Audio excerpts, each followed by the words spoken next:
اگر کوئی یہودی ہمارے آقا کے اوپر کیچڑ اچھالتا، ہم حضرت موسیٰ پر کیچڑ نہیں اچھال سکتے، ہم ختم ہو جائیں گے، ہمارا ایمان ختم ہو جائے گا، ہم مظلوم ہیں۔ اگر کوئی بدھسٹ کیچڑ اچھالتا ہے، رام کا ماننے والا کیچڑ اچھالتا ہے ہمارے آقا پر، ہم نہیں کیچڑ اچھالیں گے۔ کیوں؟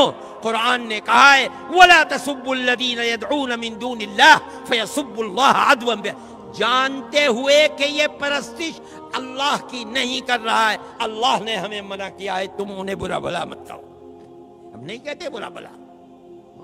آپ نے دیکھا ہوگا رام کو ہم نہیں برا، ہمارے سر اور آنکھوں پر ہم ان کا احترام کرتے ہیں، ہم مہاتما بدھ کا احترام کرتے ہیں۔ رہ گئی یہ بات کہ ان کی تعلیمات کے اندر شرک و کفر ہے، ایک زمانہ گزر چکا، کہتے ہیں 14 لاکھ سال پہلے رام اور سیتا تھی، اس زمانے کے اندر ان کی تعلیمات بدل گئی ہو سکتا ہے حضرت عیسیٰ کی تعلیمات بدل گئی، حضرت موسیٰ کی تعلیمات، قرآن کہتا ہے تعلیمات بدل گئی، رام اور مہاتما بدھ کی تعلیمات بھی بدل گئی، ہو سکتا ہے، اور ہو سکتا ہے کہ وہ نبی ہوں۔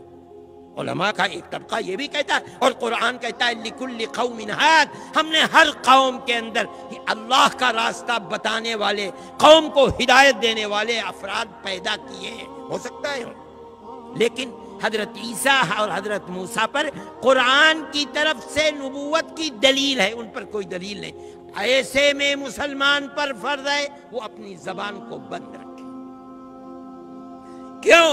کسی نبی برحق پر کیچڑ اچھالنا جس طرح ایمان سے باہر کر دیتا ہے، اسی طرح نبی غیر برحق کو نبی کہنا اسلام سے باہر کر دیتا ہے۔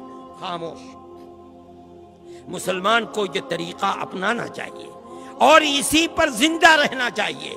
دوسرے ظلم کر رہے ہیں، ہماری آنکھ، ہماری زبان بند ہے، ہم کچھ نہیں کہہ رہے ہیں، صرف احتجاج، اور احتجاج بھی اس حد تک جو تمہیں تمہارے دستور نے حق دیا ہے، اور وہ یہ ہے جا کر اپنا احتجاج لکھوا دو، رپورٹ درج کرا دو، اگر نہیں بس چلتا آگے بڑھ کر کے کورٹ میں پہنچ جاؤ، مقدمہ دائر کر دو، یہاں تک تمہارا حق ہے۔ اس سے زائد بڑھو گے تو ملک کے اندر امن و امان قائم نہیں رہے گا، اکثریت کا بھی نقصان ہوگا، اقلیت کا بھی نقصان ہوگا۔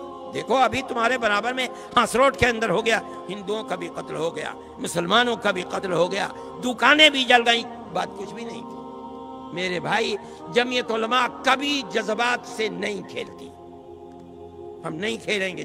ہم نے ہمیشہ صبر کی تلقین کی ہے، آج بھی ہم صبر کی تلقین نہیں کرو گے۔ اگر آج 10 مرتبہ ہو رہا ہے، کل کو 50 مرتبہ ہوگا، 50 مرتبہ کل ہوگا، پرسوں 100 مرتبہ ہوگا، یہ دنیا امن کا گہوارہ ہے، تباہی آئے گی، اقلیت کا بھی نقصان ہوگا، اکثریت کا بھی نقصان۔ اور ہم ان لوگوں سے جو بے وقوفی کر رہے ہیں، ملک میں امن و امان کو آگ لگا رہے ہیں، ہم ان سے کہتے ہیں کہ اپنے ملک کے وفادار بنو، اقتدار کی ہوس کے اندر ملک کے امن و امان کو برباد نہ کرو۔